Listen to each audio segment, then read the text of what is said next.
서울외고 2학년 친구들 안녕하십니까? 네, 여러분들 제가 온라인으로 이렇게 설명회를 보게 됐는데 물론 여러분들하고 현장에서 뵈면 더 좋겠지만 상황이 상황인 만큼 그 대신 제가요 여기 학교에 왔어요. 여기 너희들 학교예요. 네, 보이시죠 뒤로? 네, 어, 진짜예요. 네, 서울외고에 와서 1학년 8반인가에 와서 지금 찍고 있습니다. 그래도 정성이 갸륵하죠. 네, 나중에 우리 현장에서 또 한번 뵐 수 있기를 고대합니다. 자, 제 소개하고 시작할게요. 여러분들 이투스는 아시나 모르겠습니다. 저는 이투스의 진로진학센터의 센터장을 맡고 있는 굉장히 높으신 분이시고요. 이렇게 TV에도 활동하는 아주 훌륭하신 분이세요. 아시겠죠? 맞습니다. 화면 잘 나오는데 제가 얼굴이 보니까 너무 뚱뚱한 것 같은데 이 정도로 뚱뚱하진 않습니다. 연예인도 아닌데 뭐. 네, 좋습니다. 자, 우리 2학년 친구들은 내년 11월 18일에 수능이 확정돼 있죠. 내년에는 뭐 이런 일이 없겠지. 자, 그래서 일단 오늘부로 해서 이제 530여일이 좀 남았고요. 한 83주 정도 후에 시험을 보게 됩니다. 남은 기간 동안 우리가 뭘 좀 해야 될지 구체적으로 좀 제가 좀 준비를 좀 해왔고요. 아무래도 제가 이렇게 하는 것도 저희도 처음이잖아요. 그래서 여러 가지 좀 서툴겠지만 그래도 내용은 서툴지 않은 거니까 잘 들어주셨으면 좋겠습니다. 자, 일단 제가 시작하기 전에 잠깐 드릴 말씀이 공부를 잘하는 친구와 못하는 친구에 대해서 좀 말씀드리고 싶어요. 자, 공부를 잘한다는 건 성적이 좋다는 게 아니에요. 지금 성적이 안 좋아도 공부를 지혜롭게 잘하기 때문에 계속 상승할 친구들을 얘기하는 거고, 이 친구들은 학교 공부를 굉장히 충실히 한다는 거, 절대 학교 수업 시간에 엎드려 주무시지 않습니다. 그리고 목표가 뚜렷한데 그 목표는 진로에 대한 목표가 아주 뚜렷해요. 자기 직업이나 학과에 대해서 뚜렷한 생각을 가지고 있고, 오답노트랑 계획표도 필수적이죠. 우리 외고 친구들, 너희들도 우수한 친구들이니까 다 있으시죠? 다 있다고 해 그냥. 네. 자, 그래서 이런 것들은 기본적인 아이템이고요. 그리고 이 친구들은 자투리 시간에 복습하거나 독서하는 게 기본적인 생활이에요. 책 읽을 시간 없다고 얘기하지 않습니다. 그래서 잠깐 눈으로라도 쉬는 시간에 책을 읽는 건 굉장히 중요해요. 자, 근데 반면에 공부를 못하는 친구들은 시험 볼 때 이런 거 언제 배웠나 싶대. 지는 배운 적이 없대요. 그러면서 이러는 거 있죠. 야, 너 숙제했냐? 우리 숙제가 있었어? 나 시험 공부를 못했는데 우리 시험도 있었어? 도대체 자기 일정 자체를 몰라요. 그래서 뭐 하고 있는지도 모르고 있는 그런 친구들이 있다라는 거. 여러분들 계획표는요. 여러분들의 공부에 대한 계획도 중요한 거지만 여러분들 일과에 대한 어떤 자기 스케줄러 역할을 한다라는 거. 그래서 공부 전국에 제일 못하는 아이들이 많이 하는 말이 아맞다래요. 여러분들 계획표에 그런 것들 다 기록해 두시고 잊지 마세요. 자, 그리고 또 여러분들 이 친구들 공부 못하는 친구들은 시험 볼 때 아는 거 3개는 꼭 나온대죠. 학년 반 이름 절대 틀리지 않아요. 자, 그리고 목표는 점심시간에 1등으로 밥 먹는 거래. 점심시간에 1등으로 밥 먹는 게 그렇게 좋으니? 제가 어떤 학교 가서요 식사 시간 5분 전에 찍었는데 이러고 앉아 있어요. 아니 집에서 굶냐? 네? 뭐 하는 짓이에요, 여러분들? 이렇게 공부를 하세요. 아시겠나요? 뭐 너희는 열심히 하겠지 뭐. 네. 자, 그리고 스마트폰에 굉장히 집착하는데 우리가 집착할 대상은 얘가 아닙니다. 우리 대학 가려고 그러는 거잖아요. 솔직히 우리가 스마트폰이 이런 상황에서는 많은 도움이 될 수 있겠지만 공부하는 것 자체 그때 공부할 때는 잘 안 되지 않아요? 그리고 유튜브 같은 아니, 너튜브라던가 뭐 얼굴책 같은 거 잠깐 보려고 그러다가 보면 어느새 1시간 후딱 지나가는 거 1시간만 지나가면 다행이게. 네. 자, 그래서 스마트폰은 공부할 땐 좀 꺼두시는 것도 아니면 아예 없애버려. 그것도 괜찮아요. 자, 그리고 얘네들은 성적 떨어지면 일단 외부의 탓을 돌린 다음에 학원을 바꾸는 게 일이죠. 아무튼 시험만 끝나고 나면 학원을 바꾸느라고 막 자기 지역을 막 다 돌아다니면서 얘들아 그건 아니에요. 학원을 바꾼다고 성적이 오르는 게 아니라 일단 나의 문제서부터 뭐가 뭔지 먼저 확인을 좀 해보시면서 진행을 하셨어야죠. 이번에도 또 학원 바꾸실 생각 있으시면 여기 한번 가보실래요? 축지 비행수를 알려주는 10차원 운동본부 네, 도사를 양성한대요. 그리고 여기서 축지법이라던가 네, 공중부양술은 기본이래요. 이걸 심각하게 보시는 분들 뭐 하시는 분들인지 모르겠네요. 여러분들 학원을 적절하게 활용하셔야지 이게 여러분들을 성적을 올려줄 거라고 생각하셔서는 조금 좀 무리가 있다고 생각이 듭니다. 그래서 공부 못하는 아이들의 기본적인 성향이 이런데요. 아, 공부하기 싫다. 30분부터 해야지. 헐, 34분이네? 그럼 정각 때문에 해야겠다. 미친 8분이네? 그럼 30분부터 해야지. 헐, 34분이네? 그럼 정각 때문에. 하루 왼종일 이 짓을 하고 있는 거예요. 그러니 결국에는 아, 피곤해 그러고 공부 안 하고 주무시는 거지. 여러분들, 그건 아니에요. 아시겠나요? 그래서 공부 못하는 친구들은 일반적인 성향 중에 하나가 미룬다래요. 자기가 지금 해야 될 걸 뒤로 미루고 내가 잘못한 게 아니라 남의 탓으로 미루고 여러분들 우리 놀고 싶은 마음 530여일 뒤로 미루고요. 83주 뒤로 미룹시다. 그래서 지금은 좀 열심히 합시다. 그래서 여러분들 뭘 어떻게 열심히 해야 될지 제가 좀 구체적으로 준비를 좀 해봐서 갈게요. 자, 일단 학년별로 보시면 이제 2학년 올라가셔야 되잖아요. 근데 1학년 때는 좀 진로랑 목표에 대해서 많은 시간을 좀 투자하는 것도 의미가 있었지만 2학년 때는 본격적으로 이런 것들을 하셔야 돼요. 이제서부터는 여러분들 그거 아세요? 교수님들이 학생기록부에 2학년 때의 기록을 굉장히 관심 있어 한다라는 거. 그래서 2학년 때 학생기록부를 좀 꼼꼼히 보시기 때문에 여러분들 지금 피크 시기에 왔어요. 그래서 주요 과목의 학력도 확보하시되 내신도 좀 향상시키시고 이런 학생부도 좀 구체화하시고 그리고 구체적인 진로 조금 더 뎁스 있는 진로 있잖아요. 내가 그냥 뭐 영어 영문학자가 되고 싶다 그런 거 말고 뭐 영미문학의 뭐 예체에 대한 연구라든가 뭐 잘 모르겠다만 저는 이과라서 좀 깊이 있는 좀 약간 더 전문성 있는 그런 진로도 생각해 보실 필요가 있고요. 아무튼 2학년이 본격 시작인 거예요. 3학년 때는 마무리하고 보완한다라고 생각하시는 게 맞습니다. 자, 그러면 대입에 대해서 말씀드릴 텐데 여러분들 다 아시는 거지만요. 수시는 서류와 그 다음에 내신 점수, 대학별 면접이라든가 논술 그리고 플러스 알파로 수능 최저 같은 것들이 활용되잖아요. 자, 근데 우리가 알아야 될 게 뭐냐면 제가 이걸 자세히 설명드릴 건 아닌데 우리가 알아야 될 게 뭐냐면요. 1번, 2번은요. 일반고 친구들이 좀 많이 쓰는 전형이고 2번, 3번은 특목 자사고 친구들이 좀 더 많이 쓴다. 그래서 이 2번 학생부 종합전형이요. 특목고랑 자사고 친구들뿐만 아니라 일반고 친구들까지도 좀 쓰기 때문에 요게 조금 다르게 구분돼야 된다는 걸 보여드리려고 하는 거예요. 아무래도 일반고에서는 내신에 좀 편향돼 있을 거고 그다음에 특목이나 자사는 어떤 활동 쪽이 조금 더 왜냐하면 또 아시겠지만 외고에서 내신 받기 쉽지 않잖아요. 그래서 여러분들이 가고자 하는 좀 상위권 대학들은 학생부 종합전형을 두 파트로 나누고 있죠. 그래서 일반형과 탐구형으로 나눠서 학생들을 거기에 맞게 선발을 하고 있기 때문에 저는 학생부 종합전형이 좋은 전형이라고 생각이 들어요. 그리고 여러분들도 당연히 준비하시는 게 맞고 학생부 종합전형에 대해서 준비하시려면 이런 성향, 일반형은 어떨지 탐구형 학생부 종합전형 어떨지 알고 계셔야 될 것 같아서 자 그리고 또 하나 정시라는 전형이 있고 논술이라는 전형이 있잖아요. 자 그런데 이 논술이나 정시는 아시다시피 내신의 역할이 그다지 크진 않기 때문에 이건 누구나 다 쓸 수 있는 전형인데 지금 정시 전형이 점점 늘어나고 있다는 거. 그렇지 아시죠? 자, 그래서 눈에 띄게 지금 3학년 형들도 많이 늘어나는 거지만 이제 눈에 띄게 늘어나는 건 2학년서부터 많이 늘어날 거예요. 그래서 오늘의 그냥 결론적인 말씀 먼저 하나 드리면 수시와 정시는 같이 가는 거다. 아시겠습니까? 정시도 만만치 않게 뽑고요. 수시는 당연한 거고요. 자, 그래서 우리는 투트랙으로 준비를 한다. 선생님 너무 힘들어. 그렇게 얘들아 우리가 갈 대학 그렇게 만만한 대학 아니에요. 그렇지 않나요? 우리 지하철 타고 다니셔야죠. 요새까지 지하철 어때요? 아주 좋아요. 그래서 여러분들 생각하시는 그 대학들 가고자 하신다면 조금 노력하셔야 돼요. 뭐 한 530일만 고생하지 뭐 그런 생각 가지고 진행했으면 좋겠습니다. 그래서 제가 학생부 종합전형 투트랙을 좀 설명드리려고 하는 거고요. 제가 어느 대학이라고 말씀 못 드리겠지만 요 대학교 다 땡땡땡 인재전형과 탐 땡땡 인재전형 두 가지의 학생부 종합전형을 운영하고 있고 wen만한 상위권 대학들은 다 이런 식으로 두 가지를 하고 있는데요. 보시면 다 땡땡땡 인재전형은 교과 영역이 좀 50% 정도 반 정도 보지만 탐 땡땡 인재 전형은 굉장히 많이 반영을 해요. 교과에 대한 거를. 이걸 보면 친구들이 이게 이쪽이 내신 역할이 굉장히 센가 보다 하고 해서 이 학교 학생부 종합전형 가이드를 봤더니 이런 식으로 써 있는 거 있죠. 다 땡땡땡 인재 전형은 단순히 내신 성적으로만 보는 게 아니고 전체적인 교과 내신 성적뿐만 아니라 3년간의 성적 추이, 지원 모집 단위와 관련된 교과 성적 이렇게 보겠대요.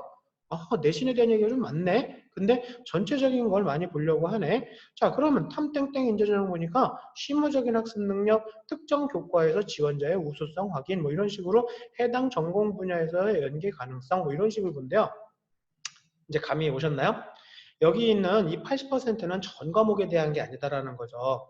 심화적인 학습 능력을 보는데 특정 교과가 좀 크다. 이해되셨나요? 그러니까 왼쪽 전형이 학생부 종합의 어떤 일반형에 해당하는 거고 오른쪽에 해당하는 게 학생부 종합의 어떤 탐구형에 해당하기 때문에 아무래도 특목 자사고 친구들은 오른쪽에 조금 더 유리할 수 있고 그다음에 일반고 친구들 같은 경우는 왼쪽에 조금 더 유리해질 수 있다라는 거. 그래서 다 땡땡땡 인재 전형을 일반형 학종, 그다음에 탐땡땡 인재 전형을 탐구형 학종 이런 식으로 보면 큰 무리가 없겠다 이런 내용이에요.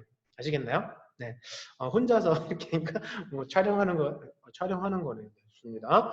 자, 그래서 하나 입결 자료를 보여드릴게요. 이 대학교 기계공학과 입결 자료인데요. 재작년에 걸 보시면요. 이 일반형 학종하고 탐구형 학종하고 내신이 차이가 나요. 아무래도 탐구형 학종의 내신이 조금 더 낮죠. 그리고 재작년 것도 마찬가지 조금 더 낮아요. 그래서 아무래도 일반형 학종은 내신의 역할이 좀 더 크고 아무래도 탐구형 학종 같은 경우에는 내신도 물론 내신이지만 또 특별한 게 있는 그러니까 아무래도 특목 자사고 친구들은 아무래도 탐구형 학종을 조금 더 많이 생각해 보는 게 좋겠다고. 아니 그렇다고 뭐 서울 외고에서 이런 그 일반형 학종 쓰지 말라는 얘기는 아니에요. 당연히 여기서도 내신 좋은 친구들이 있는 건데 친구들은 이쪽으로 한번 생각해 보는 것도 골고루 열심히 잘 준비한 친구들은 그쪽으로 가시는 것도 괜찮죠. 자, 그래서 웬만한 대학교들 좀 정리를 해왔고요. 여기에 이 초록색 쪽으로 보이는 이 대학들의 이런 전형들이 아무래도 일반형 학종으로 내신의 역할이 좀 큰 그리고 반면에 오른쪽에 있는 전형들은 아무래도 내신도 물론 중요하지만 그거에 버금가게 뭔가 특별한 게 있는 친구들은 이쪽 오른쪽으로 써보시면 좋겠다. 그리고 우리 서울외고 친구들은 아무래도 이 오른쪽 전형에 조금 더 많은 신경을 쓰는 것도 나쁘지 않겠다. 그래서 제가 설명을 드렸습니다. 자, 그래서 대입 전략은요, 고등학교 1학년 때서부터는 다 모든 걸 다 준비한다고 생각을 하시고 우리 2학년 때는 이제 정하셔야 될 것 같아요. 근데 뭐 우리 외고 친구들은 대부분 이걸 생각하시겠지. 그리고 대학별고사도 한번 고려해 보세요. 그리고 수능은 당연히 따라가는 거고 고3 때는 이 셋 중에 하나를 고른다라고 생각하시고 자 그리고 우리 수시는 당연히 써야 됩니다. 수시 쓸 거고요. 6개 다 쓸 거예요. 자 근데 6개 다 붙을 것 같으세요? 네. 6개 중에 2개 붙으면 할렐루야예요. 아시겠죠? 자, 그러면 제가 여기서 팁을 드릴게요. 여러분들, 모든 전형을 자기 멋대로 쓰시면 안 돼요. 이건 위험하신 거예요. 여러분들, 6개를 쓰시는데 4개 정도는 마음껏 생각하시더라도 2개만큼은 선생님을 드려야 돼요. 아시겠나요? 적어도 2개만큼은 선생님 거예요. 왜냐하면 서울 외고의 몇 등급이 어느 정도 대학 갈 수 있는지는 서울 외고 고등학교 선생님들이 제일 잘하세요. 맞지 않니? 그러니까 선생님한테 드려야 되는 거예요. 이해되셨죠?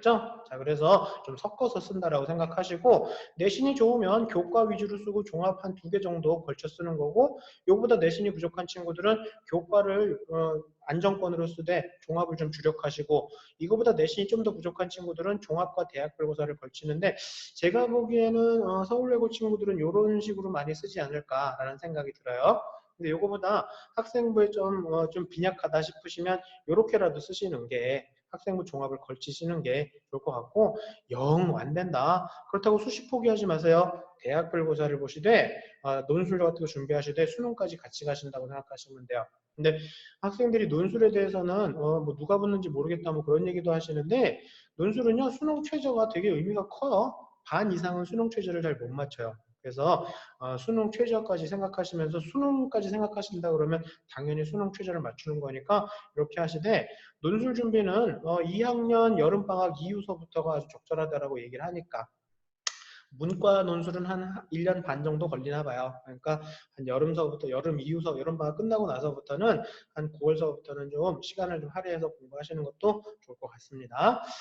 자, 여러분들 2학년 거는 올해 이제 한 5월달, 4월 말 5월달 돼야 나올 것 같고 3학년 형들 거를 좀 볼게요. 우리가 갈 대학이잖아요.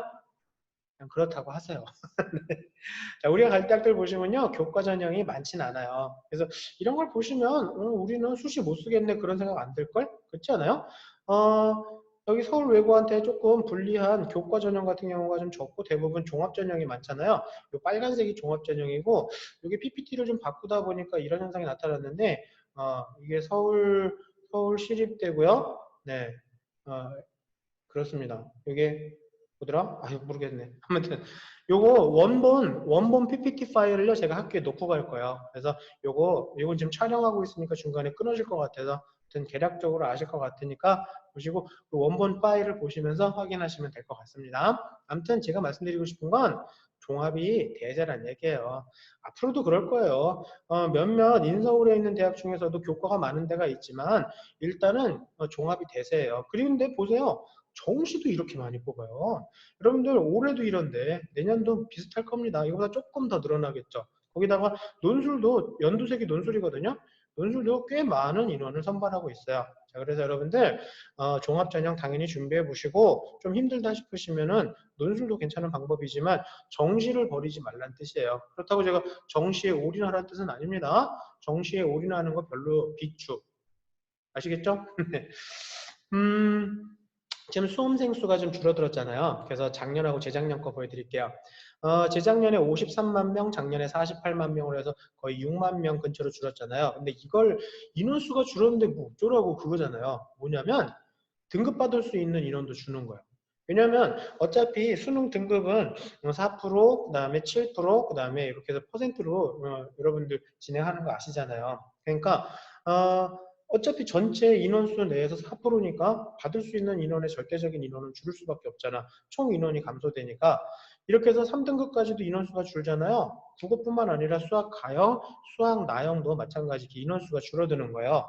이렇게 해서 전체적으로 등급받을 수 있는 인원이 준다라고 생각하니까 대부분의 친구들이 뭘 생각하냐면 그러면 성적이 조금씩 떨어지는 거네. 그러면 수시 최저가 굉장히 낮아지지 않고서는 최저 확보하기도 좀 어렵겠네. 그러면 수능 최저 없는 전형을 좀 써볼까? 라고 생각하고 역시 난 머리가 좋아 막 근데 여러분들 그 정도 생각은요 전국이 다 해요. 왜냐면 경쟁률이 올라가는 거예요. 수능 최저가 없는 전형들은요 이게 점점 더 그럴 거예요. 인원수가 줄고 등급받기 어려운 상황이 되면 올해는 작년보다 훨씬 더 많이 늘어날 거야. 경쟁률이 많이 상승되죠. 그럼 수능 최저 없는 전형의 경쟁률이 올라간다 그러면 뭐가 올라가죠? 내신 컷이 올라가죠. 내신 컷이 올라가는 건 지금 서울외고 친구들한테는 치명적인 거 아닌가? 그렇죠? 자, 그러면 반대로 생각해 볼까요? 반대에 대한 생각은 잘 못하는 것 같아. 그러면 수능 최저를 보유한 전형은 경쟁률이 떨어지겠네. 이쪽으로 쏠렸으니까. 그 경쟁률이 떨어지면 최저 충족자도 줄 거고, 그러면 추학도 많이 될 수도 있겠다. 그러니까 내신 컷이 많이 이해되셨나요? 내신에 영향력이 좀 더 줄겠네. 그 생각을 하시라는 얘기죠. 그리고 또 한 가지는 제가 아까 수시하고 정시는 같이 가자 그랬잖아. 왜냐면 수시에만 올인하고 정시를 생각하지 않은 친구들의 정시 성적이 좋지가 않아요. 근데 전체적인 인원수도 줄어들어서 정시의 합격 컷이 내려가요. 이게 작년 수능에도 그랬어요. 작년 수능에도 이 성적의 서울대를 그런 학생들도 많이 있었거든. 자, 그러니까 정시를 병행해서 같이 준비한 친구들한테는 기회가 되는 거야. 수시도 기회, 정시도 기회. 그러니까 수시, 정시 같이 가는 게 맞다라는 거예요. 자, 그리고 또 한 가지 제가 설명드릴 건 교내 고3들의 인원수가 좀 줄어드니까 작년에 받았던 2등급과 올해 받은 2등급은 다를 수 있다라는 거예요. 그래서 이게 뭘 의미하는 거냐면요. 서울시 교육청에서 하나 자료를 만들었는데 이렇게 239명이었던 고등학교가 153명으로 주니까 올해 1.6등급은 작년에 1.5등급에 해당한다. 그리고 2.2등급인 친구는 2점대 안으로 들어간다 해서 내신에 조금 더 어떤 여유가 생겼다라는 걸 보여주는 거예요. 그래서 이런 것도 한번 대학에서 생각할 수 있는 내용들이니까 그리고 또 내신도 마찬가지 정시의 그 수능처럼 퍼센티지로 주는 거니까 아무래도 내신에 대한 부담이 살짝은 줄어들 수도 있겠다. 이렇게 판단하시라고 그냥 참고 자료 보여드리는 거고요. 이것도 서울시 교육청에서 괜찮은 자료가 하나 보실래요? 자, 뭐냐면 재작년 수능에 대한 건데요. 수능 최저 확보를 완료한 친구들 그래서 최초합에 대한 얘기들인데 최초합에 대한 비율을 이렇게 보여주고 있는 거예요. 수능 성적이 이랬던 친구들의 수시 최초합이 이랬다. 그런데 수시 최초합만 생각할 게 아니라 이 친구들 성적이 370점, 표준점도 370점이면 괜찮은 성적이거든요. 그렇다면 뭐 수능 최저는 다 맞췄겠지. 그러면 여기서 말하는 이 최초합이란 거의 최종 합격자가 된다 이 얘기겠지? 자, 그럼 하나 보여드릴게요. 자, 2019학년도 기준으로 표준 점수가 370점대면 원점수란 요 정도고 평균 등급은 요 정도였고 영어도 요 정도였어요. 괜찮죠? 잘한 친구지? 이 친구들이 수시에서요 20% 정도 합격률을 보여줬대요. 20%라고 그러면 6장 중에 하나 정도 붙은 거예요. 그러니까 수시에서는 꼭 합격을 했다. 오, 그렇구나. 자, 근데 이 친구들이 점수를 조금 더 올리면 어떻게 될지를 이걸 가지고서 표를 만드는 건데, 아, 여기에 점수 굉장히 좋았던 친구들 수시 합격률이 거의 막 바닥인 경우도 있고 굉장히 낮죠. 이거는 뭐냐면요. 수시 안 썼던 얘기지. 그냥 서울대 가고 의치한 정시로 가려고 아예 수시에 대해서는 쓰지 않았거나 아예 뭐 면접을 안 보러 갔거나 그랬다는 얘기죠. 아무튼 이 친구들은 다른 얘기고. 자, 이렇게 해서 성적이 이런 친구들이 정시에서는 이 정도 대학을 갈 수 있었어요. 2019학년도에 재작년이죠.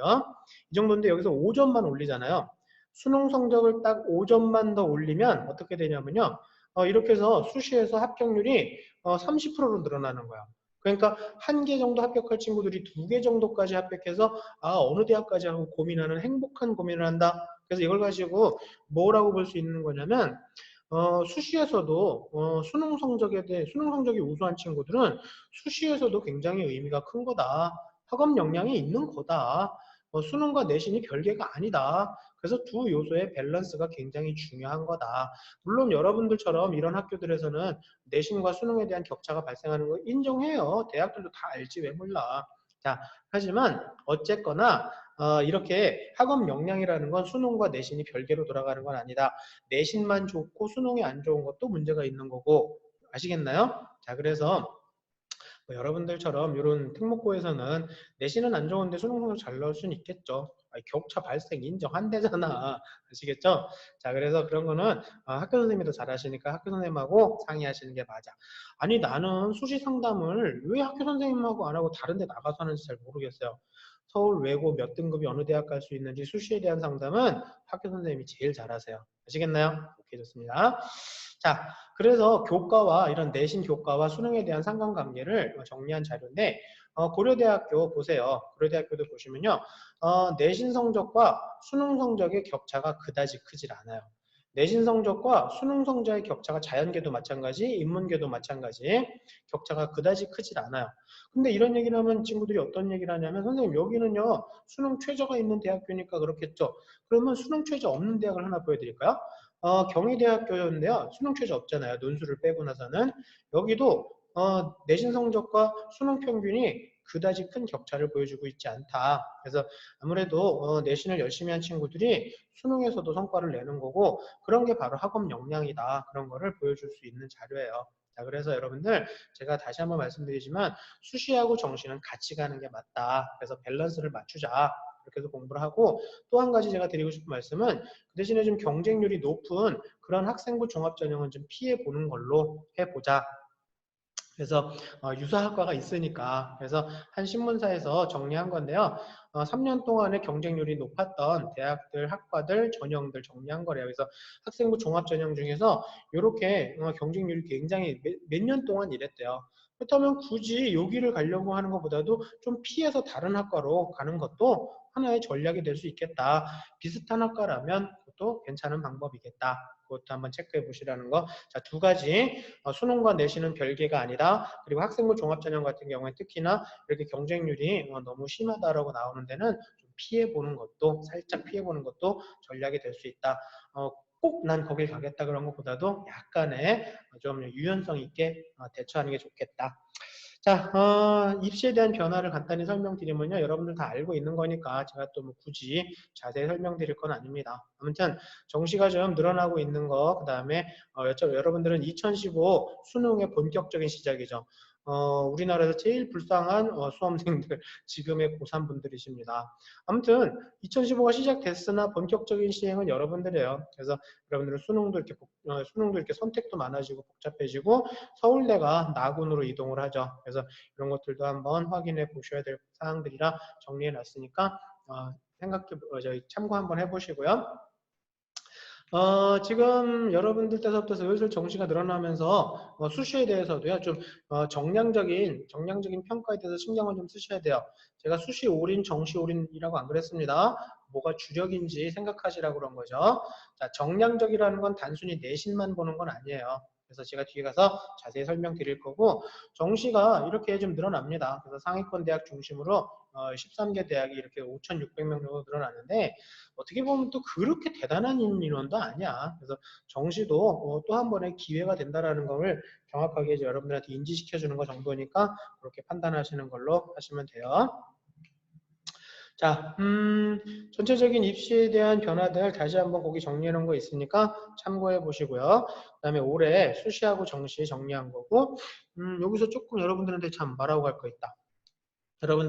여러분들은 수학, 지금으로서는 나형이죠. 여러분들은 수학 공통을 많이 보겠지. 수원의 지수라고 생각하면서 들어가잖아요. 수학이 조금 더 어려워지는 거요. 문과에서 수학 중요하지 않다고 누가 그런 얘기를 해요. 그렇지 않아요? 중요해요. 그리고 문과에서 수학 잘하는 친구들 굉장히 유리해져요.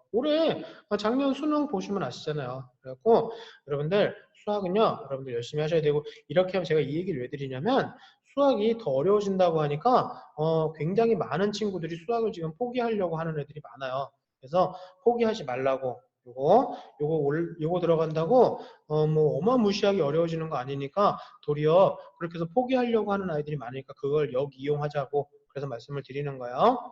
자, 그래서 나머지 건 체크해 보시면 되고, EBS 연계율 50%로 떨어집니다. 자, 그래서 간접역량은 확대되더라도 이거는 또 무슨 얘기냐면 너무 EBS만 가지고서 매달려서는 안 된다라는 거. 좀 더 광범위한 공부를 하시라고. 네.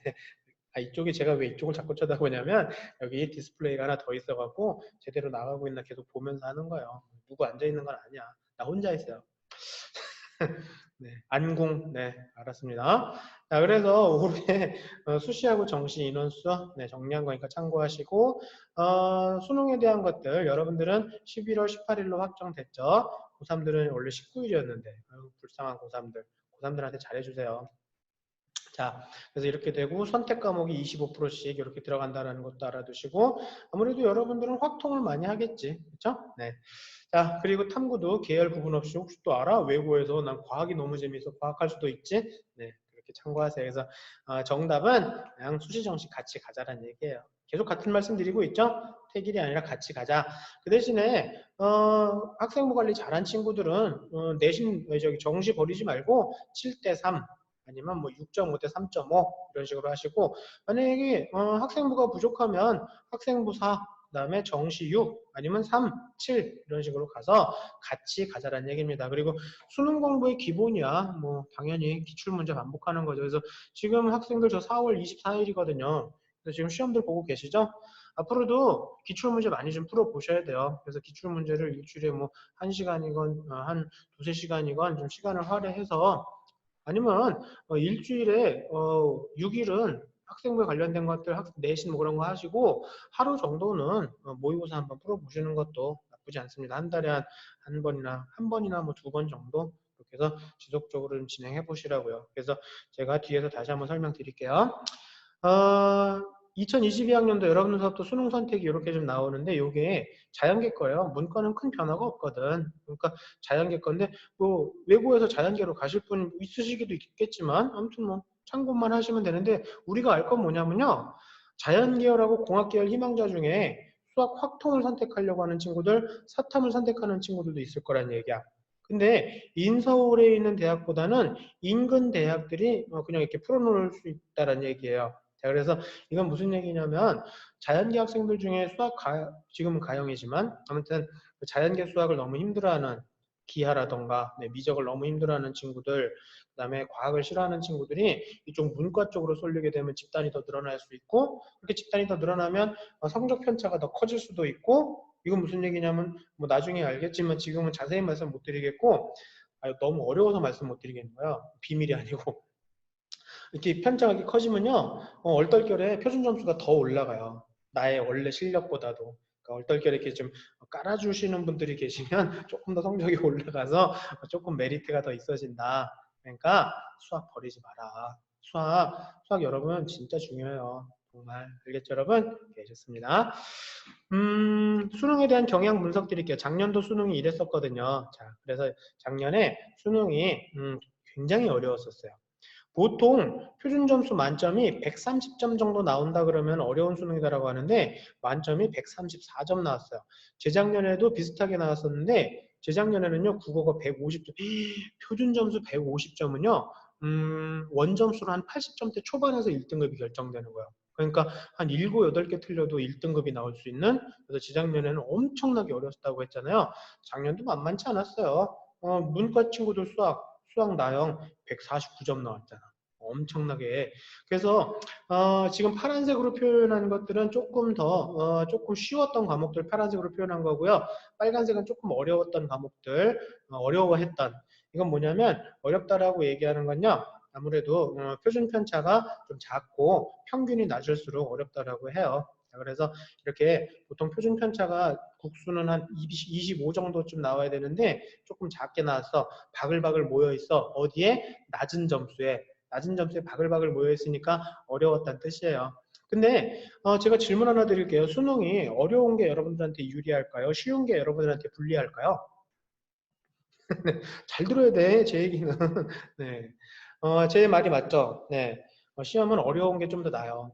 작년에 윤사와 세계지리가 너무 쉬웠거든요. 평균도 좀 높고 다른 과목에 비해서 평균도 좀 높고 표준 편차가 좀 큰 편이었거든요. 자, 그래갖고 좀 쉬웠어요. 그래갖고 무슨 일이 벌어졌니? 윤사 만점이 1등급이었어요. 하나 틀리면 3등급으로 떨어졌어. 너무 이거는 열심히 준비한 친구한테 너무 가혹한 거 아닌가? 그래서 어려운 게 난 거예요. 그래서 여러분들 어려운 수능이 앞으로도 당분간은 좀 유지될 것 같거든요. 그래서 우리 세 가지 기억합시다.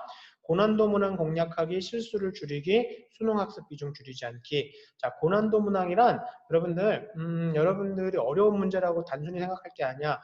여러분들에게 낯선 문제들이 고난도 문항인 거예요. 자, 그렇게 해서 낯선 문제들을 보면 막 심장이 벌렁벌렁 거리거든. 그래갖고 야, 이거 어떻게 풀지 막 그러는 거거든. 자, 그래서 고난도 문항을 좀 공략해보자. 낯선 문제들을 좀 줄여나가보자. 좀 많은 문제들을 좀 풀어보자. 그렇게 말씀드리는 거고요. 실수 줄이려고 정말 애쓰셔야 돼요. 이렇게 난이도가 있을 때 실수까지 하면요. 큰일 납니다. 아시겠나요? 그래서 실수를 줄이는 연습을 위해서라도 실전 훈련 계속 하셔야 돼요. 뒤에 가서 알려드릴 거고요. 수능 학습 줄이지 말자. 수시에만 올인, 정시에만 올인 그러지 말자. 그런 내용들이니까 참고하세요. 이거는 뭐 한 대학 결과인데 보세요. 수능 최저가 있었을 때는 내신 평균이 이랬거든요. 수능 최저 없어지니까 바로 평균값이 이렇게 어마무시하게 올라가잖아요. 그래서 저는 수능을 뭐 정시를 위한 것도 물론 있겠지만 수능 최저를 적극적으로 활용해보자. 그러면 내신에 대한 부담을 조금은 완화시켜 줄 수 있다. 그런 내용이니까 참고하세요. 자, 그래서 실전 훈련 알려드릴게요. 지금 하고 계시겠지만 시간 정해서 문제 풀고 계시죠? 80분, 100분, 70분, 30분, 60, 30분, 30분에서 60분 시간 정해서 문제 푸는 거 중요하고요. 그 다음에 전 과목 다 푸는 거 오늘처럼 시험지 사이즈로 풀어보는 거 오늘처럼 이런 거를 몇 번씩 해보시는 게 좋아요. 그래서 중간중간에 적어도 한 달에 한 번이라도 그래서 내신 기간을 좀 제외하고 나서라도 한 달에 한 번이라도 이렇게 하루에 몰아서 못 풀겠으면 이틀에 나눠서 풀어도 되고 월요일에 국어, 화요일에 수학, 수요일에 영어 뭐 이런 식으로 나눠서 풀어도 돼요. 시간을 정해서 문제를 풀어보면서 이렇게 해보자라는 건데 근데 학생들이 잘못 알고 있는 게 국어를 80분에 풀어야 된다고 생각하는데 아니에요. OMR 시간 10분을 빼셔야 돼요. 나중에 OMR 때문에 허둥지둥 되다 보면 무슨 일이 생길지 몰라요. 그러니까 국어는 70분 안에 푸는 거야. 수학은 90분 안에 푸는 거고. 아시겠나요? 자, 그래서 이렇게 해서 이 시간 안에 푸는 연습을 하시는 거. 그리고, 가능하면 시험지 사이즈도 좋은 게요. A4로 그냥 푸는 것보다 느낌이 이거예요. 왜냐면 약간 사이즈가 크면 이런 데다가 푸는 연습도 계속 되는 거거든. 그래서 좀 큰 사이즈로 풀어보는데 오늘처럼 이런 시험지는 구하기가 쉽지가 않아요. 그러니까 서점에 가면 큰 책 팔잖아요. 그렇죠? 시험지 모아놓은 싸구려 책 팔잖아요. 큰 책. 네. 제가 어디 거라고 말씀 못 드리겠고 전국연합 모의고사 모음지 팔잖아. 그래가지고 풀어보면 거기에 가면 OMR도 있거든요. 자, 이렇게 해서 시험 보고 나선 이거 꼭 하셨으면 좋겠어요. 이게 오답 분석 시험지인데 오늘 것도 하셔야 돼요. 이렇게 해서 풀고 나면 왜 틀렸는지, 맞은 건 왜 맞았는지 이렇게 해서 여기다 오답 노트를 만들자는 얘기야. 1학년 때는 오답 노트로 만들어졌지만 지금 우리가 시간이 없잖아요. 그치? 공부하느라고 너무 바쁘거든. 그치?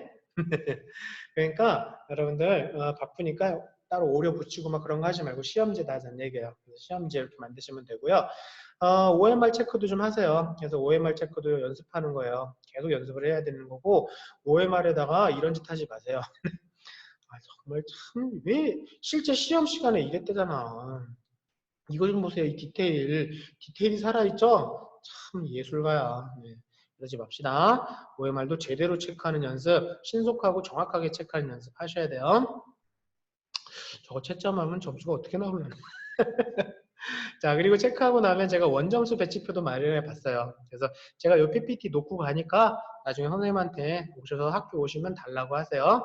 자, 그래서 위에 게 문과 거예요. 그래서 요 상위권 대학들 300점 만점이란 것도 알고 계시죠? 국어 100점, 수학 100점, 영어는 등급이니까 아니지. 그리고 탐구 50점, 50점, 그래서 300점 만점. 이렇게 세 개만 정량화하는 거예요. 300점 만점에 이 정도 점수들이다라는 거 알아두시면 되고, 뭐 우린 이 정도만 알면 되죠. 네, 근데 뭐 물론 그렇게 해서 하겠지만 수능 때 가서는 이렇게 나오겠지만 근데 모의고사 풀고 나서는 슬럼프에 빠질 수도 있고 그래서 제가 하나 더 준비했어요. 걱정하지 마세요. 그래서 220점 때도 제가 좀 정리를 좀 해왔으니까 참고하시고 위에 게 문과 거, 밑에 게 이과 거, 이 옆에 있는 건 네, 영어 평균 등급이에요. 영어 평균 등급. 그래서 이 정도 대학까지도 영어 3등급서부터는 조금 데인저러스하다라는 거 아시면 돼요. 자, 제가 더 넉넉하게 여러분들 190점대까지도 180점대까지도 좀 준비를 해왔어요. 아주 친절하신 분이세요. 자, 그래서 완전히 슬럼프에서 헤매고 있을 때 그때를 대비해서도 나왔는데 참고하세요. 이렇게 해서 이 정도 된다. 그리고 또 한 가지 제가 드리고 싶은 말씀은 많은 친구들이 수능에서 등급을 가지고도 얘기하는데 등급이 뭐 물론 뭐 잘못된 건 아니긴 한데요. 보세요.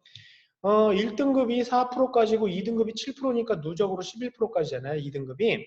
자, 근데 1등급이 4%면 그 밑에 몇 퍼센트가 있는 거죠? 96%의 아이들이 있잖아요. 그걸 점수로 만든 걸 100분위 점수라고 하는 거예요. 그럼 1등급이 받을 수 있는 점수는 96점 인근이잖아요. 96, 95점 얼마 이렇게 나오겠지. 자, 근데 2등급은요. 2등급은 5%서부터 11%까지잖아요. 그러니까 95%, 95 밑에 95에서 89%의 학생들이 있잖아요. 받을 수 있는 100분위 점수가 95점에서 89점까지 있다는 얘기예요. 그러니까 이런 걸 제가 왜 말씀드리냐면 어떤 학생들이 선생님 제가요 2등급, 3등급인데 어느 대학 가요 그러는데 그건 참 알기가 어려워요. 왜냐하면 2등급도 95점짜리 2등급이 있고 89점짜리 2등급이 있기 때문에 그래요. 그래서 이렇게 점수가 벌어지기 때문에 2등급도 다른 2등급이다라는 거예요. 그걸 알고 계시라는 얘기예요. 이해되셨나요? 좋습니다. 그래서 제가 궁금해하실 것 같아서 아주 저질적인 배치표를 만들어 봤어요. 이건 아주 저질적인 배치표예요. 왜냐하면 생각해보세요. 제가 말씀드린 것처럼 여기에 있는 2등급과 여기에 있는 2등급은 다른 2등급이거든. 이해되셨나요? 100분이 95점짜리 2등급이고요. 89점짜리 2등급이 될 수 있다는 얘기니까. 그러니까 그냥 개략적으로만 알아두시고 순서는 국어, 수학, 영어, 탐구 순서 이렇게 국수, 영, 탐 순서다. 여기까지 정도는 영어 1등급이 나와야 괜찮다라는 것도 알아두시라고 정리한 거예요. 참 친절하죠? 좋습니다. 그리고 제가 하나 더 알려드릴게요. 나중에 오늘 이번 거는 성적이 안 나오지만 6월 거는 되겠죠? 자, 이렇게 성적표 받으시면 여러분들 1학년 때도 몇 번 받으셨잖아요. 여기 보시면 딴 거 보지 마시고 여기 오른쪽 맨 끝에 가시면 여기 분홍색 박스 여기 보시면 위에서 하나, 둘, 세 번, 다른 걸 보지 말라는 건요. 그 뜻이 아니라 일단 여기를 보시면 자기의 상태를 정확하게 알 수 있다는 얘기예요.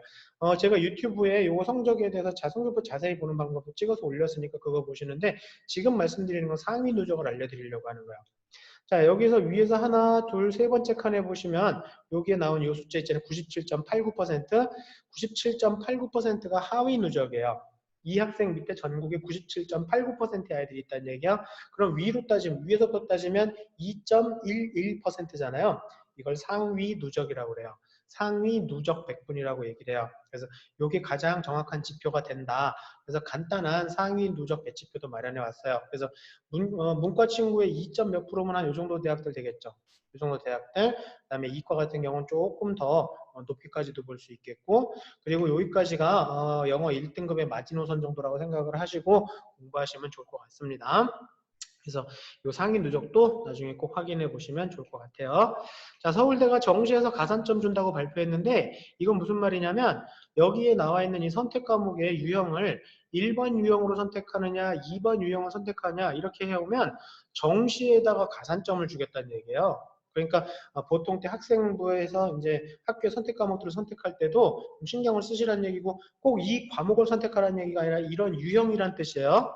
그러니까 일반 선택과 진로 선택에 대한 거예요. 이해되셨죠? 자, 그래서 이런 식으로 선택한 친구들한테는 정시에서 플러스 1점을 주겠다. 서울대에서 정시에서 플러스 1점이면 엄청난 거죠. 그 다음에 이런 과목으로 선택해 오면 정시에서 플러스 2점을 주겠다. 두 배, 두 배. 그러니까 이 정도면 거의 100명 차이, 1점에 100명 정도 차이가 날 수 있거든요. 그러면 이 정도면 뭐 200점, 200명 정도를 경쟁자를 제낄 수 있는. 근데 이거를 서울대라고 말씀을 드렸더니 어떤 친구들이 저는 서울대 안 갈 겁니다.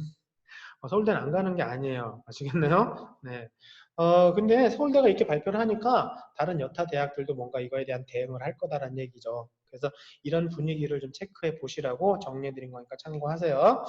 자, 학생부의 개선 사항들이 이런 게 있습니다. 그래서 이렇게 해서 여러분들은 학생부가 전체적으로 많이 분량이 줄어들어요. 그래서 이제는 분량 많다고 좋은 게 아니야. 아시겠죠? 그리고 이런 거 미기재라고 얘기하는 건 아예 학생부에서 삭제한다라는 거야.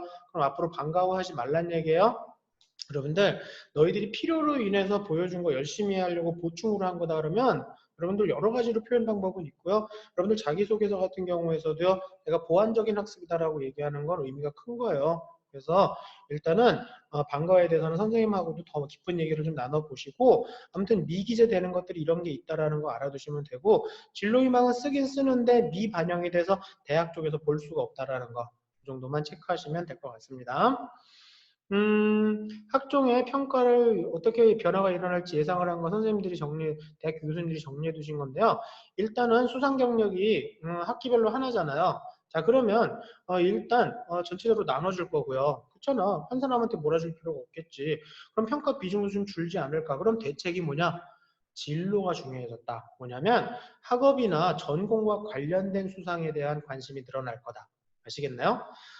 최우수상 받은 아무 연계성 없는 상보단 장려상 받은 내가 진로와 연계성 있는 상이 더 의미가 크다라는 게 되셨죠. 그리고 행특이 추천서가 없어지면서 행특이 더욱더 힘을 받을 거예요. 선생님하고 잘 지내셔야 되고 우리 2학년 친구들은 아시겠지만 고등학교 2학년 때 담임 선생님이 적어주시는 게 마지막 행특이에요. 올해 담임 선생님이 적어주시는 게 선생님 말 잘 들어. 그리고 아무래도 자율 동아리나 이런 것들 동아리들은요 아무래도 교육과 연계된 것들이 조금 더 큰 힘을 발휘할 것 같대요.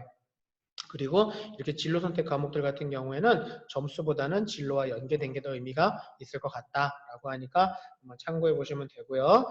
한 선생님이 학생부의 확인사항을 정리를 잘 해주셨는데 보세요.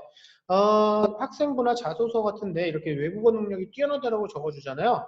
그럼 바로 교수님들은 영어에 대한 내신 등급을 바로 확인을 하시는 거예요. 그러면 이렇게 해서 내신 등급을 확인했더니 학생이 영어가 6등급이야. 그럼 교수님이 뭐지? 아니 내신이 6등급인데 어떻게 외국어 능력이 뛰어나다라고 적어주실 수 있지? 그럴 수 있잖아요. 그러면 이 학교에서 영어 내신이 1등급인 친구는 뭐라고 적어줄까? 외국어 능력 장렬 막. 네? 이거는 여러 가지 문제가 일어날 수 있는 거야. 무슨 얘기냐면 좀 학생부는 이렇게 뛰어남, 우수함, 탁월함 이런 것도 물론 좋은 표현이지만 진정성이 더 중요하다라는 거예요. 지금 외국어 능력이 좀 부족하긴 하지만 이 학생은 요러한 준비를 하고 있다. 그래서 앞으로가 기대되는 학생이다. 그렇게 말씀해 주시는 게 더 좋겠다라는 거예요. 이해되셨죠, 여러분? 이렇게 참고하시면 되고요. 전국의 입사관들 설문조사를 한 거래요. 그래서 지원학과와 관련된 교과 성적을 제일 중요하게 생각을 한대요. 그러니까 이건 절대치는 아닐 것 같아. 저희가 보기에도 그래요. 근데 아무튼 뭐 내신 등급에 대한 궁금증들은 학교 선생님하고 상의하시는 게 맞겠지. 근데 일단 제가 알기로는 1등급이면 무조건 좋고 4등급이면 무조건 나쁘다 그런 것보다는 일단 성적의 추이가 어떤지도 굉장히 중요한 요소가 된다. 노력의 정도로 이걸로도 파악할 수 있고 특히나 전공과 관련된 거면 더욱더 의미가 크다. 그리고 고교 프로파일이 없어지지만 학교 알림이를 통해서 얼마든지 또 확인이 된다.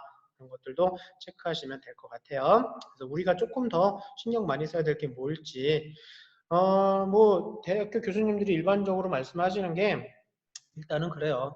공부도 안 하고서 활동만 열심히 하는 친구들 별로 안 좋아한다는 얘기예요. 그게 일단 골자인 것 같아요. 공부 열심히 하시면서 활동도 중요하다. 그래서 비교과에만 너무 치중하는 것도 썩 좋은 전략은 아니다라는 거. 자, 그래서 교회 활동들 그래서 정리하면 일단 동아리 하시더라도 좀 획일화된 동아리는 좀 피하시는 게 좋겠다. 이게 회피할 피자. 네, 그래서 적절한 동아리가 없으면 아까 제가 말씀드린 자율 동아리나 소모임 같은 것도 의미가 있다라고 얘기를 하고요.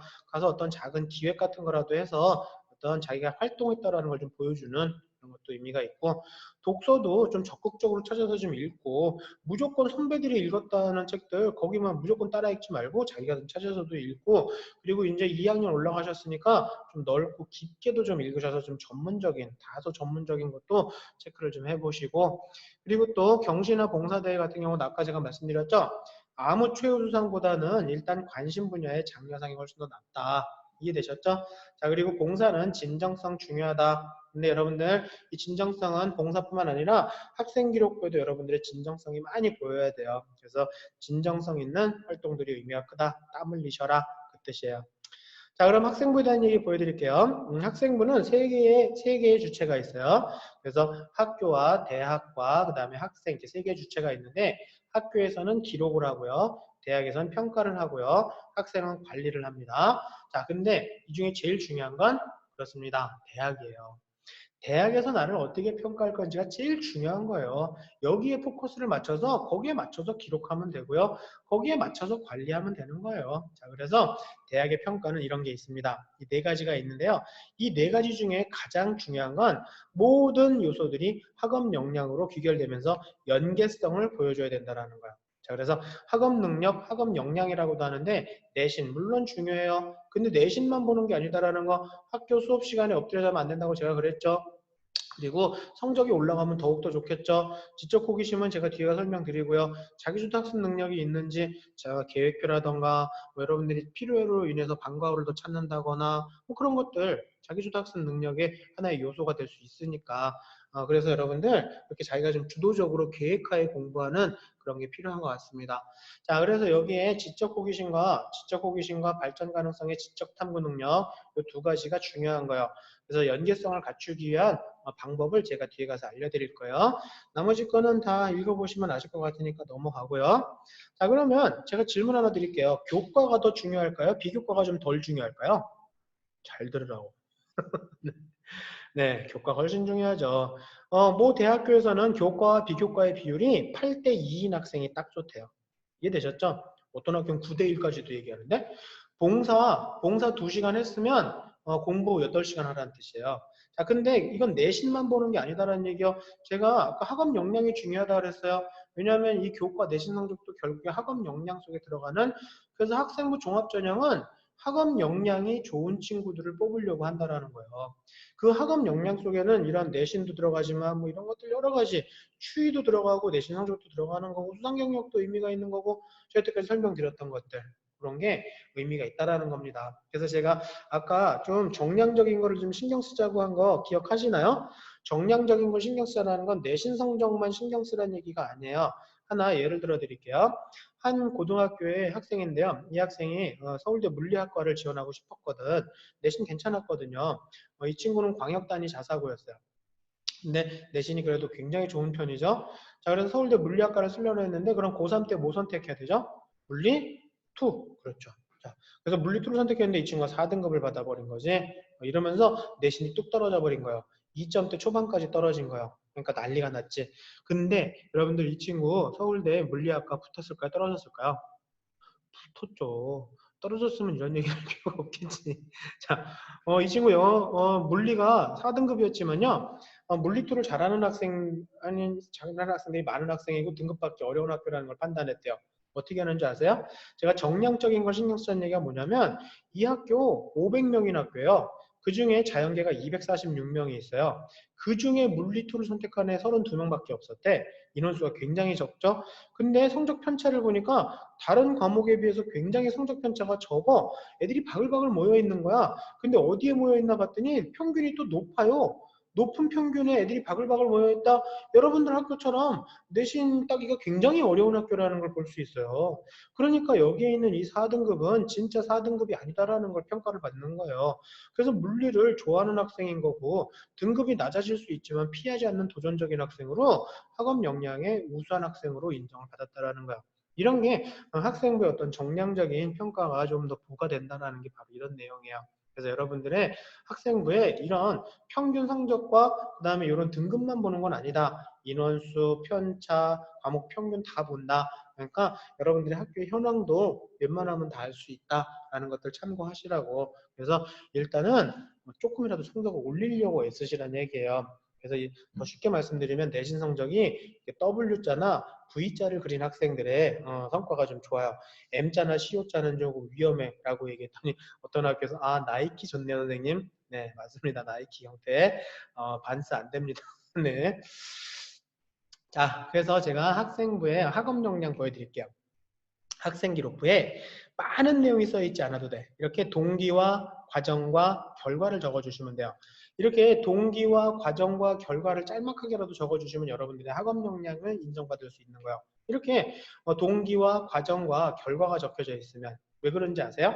동기와 과정과 결과가 적혀져 있으면 이렇게 동기와 과정과 결과가 적혀져 있으면 동기와 과정을 통해서 지적 호기심에 대한 점수를 받는 거고요.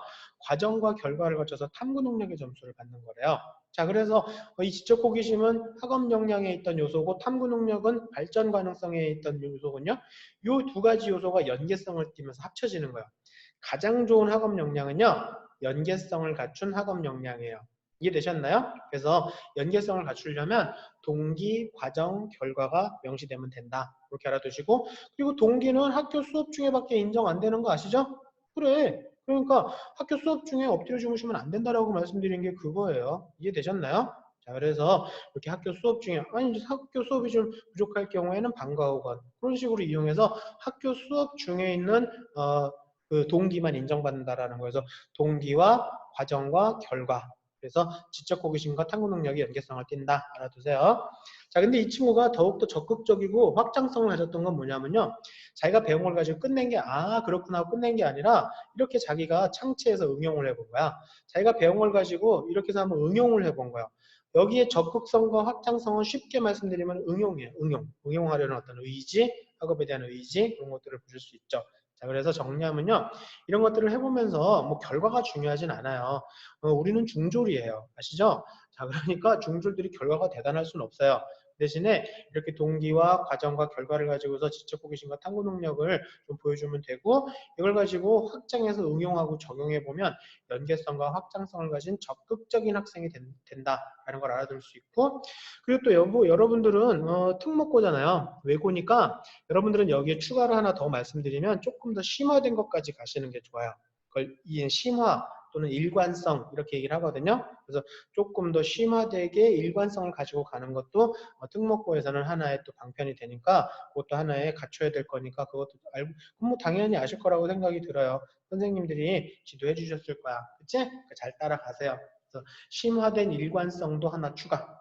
아시겠나요? 오케이. 자, 그래서 그냥 우수하다라고 적어주시는 것보다는 이렇게 동기와 과정과 결과를 적어주시면 참 좋다. 학생 기록부의 학업 역량의 어떤 연계성을 보여줄 수 있고 이걸 가지고 확장할 수 있는 대로 확장해 나가시면 적극성까지 보여줄 수 있다. 자, 이거는 선택 과목에 대한 것들이고요. 여러분들 선택 과목 이거 하실 때 참고하시면 될 것 같아요. 여러분들이 이런 계열 원하시면 이런 쪽으로 선택을 하시되 특히 빨간색 과목 같은 경우 선택하셨다 그러면 이런 과목은 이런 계열에서 중요하게 생각하니까 내신 관리 잘 하시라고 각별하게 더 관리해야 될 과목들까지 제가 정리했으니까 참고하시면 되고요. 이 PPT 자료 나중에 선생님한테 달라고 하시면 되고요. 자, 그 다음에 뭐 혹시 자연계 혹시 궁금한 뭐 동네 친구라던가 아니면 뭐 동생분 계시면 알려주세요. 그래서 이런 것들 중요하다고 생각하니까 체크하시고, 빨간색 과목 같은 경우는 특별히 내신 관리를 조금 더 잘 하셔야 될 것 같다. 자, 그리고 그런 거에서 특별히 더 신경 써야 될 과목들 또 따로 정리를 더 신경 써야 될 거.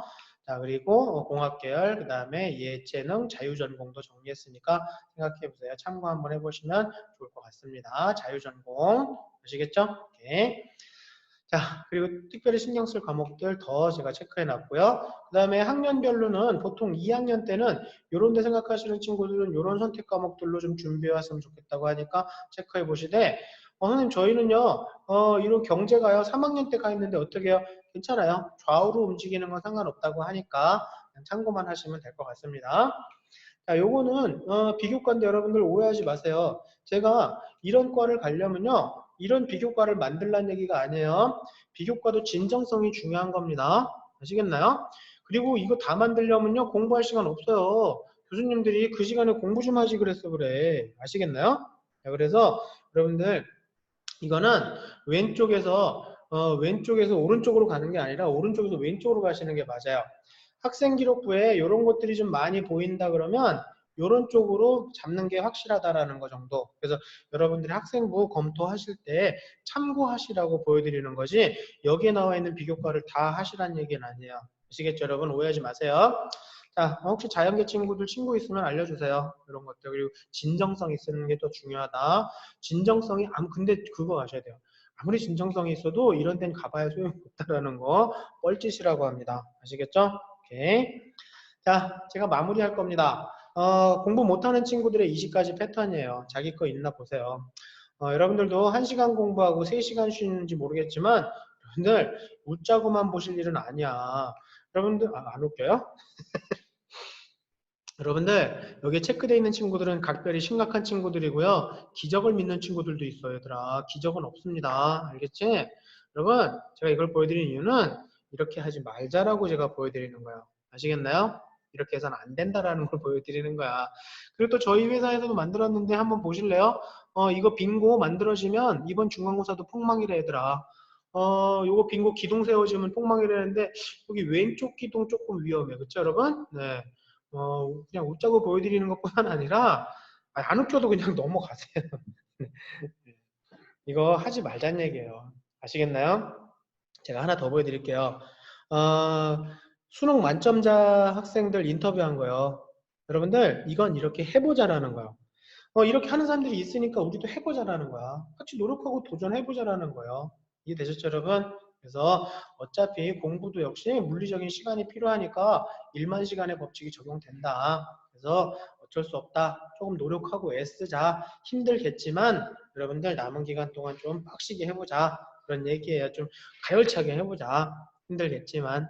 자, 오늘 여러분들 어떻게 도움이 되셨나 모르겠습니다. 제가 한다고는 했는데 저도 이런 식으로 하는 게 또 낯설기도 하고 처음이긴 하지만 여러분들 정말 잘 준비하셔갖고요. 양해도 많이 해주시고 좋은 결과들 나와서 여러분들 원하는 대학교를 꼭 합격했으면 좋겠어요. 그리고 현장에서 볼 수 있는 날을 고대해 봅니다. 수고 많으셨습니다. 감사합니다.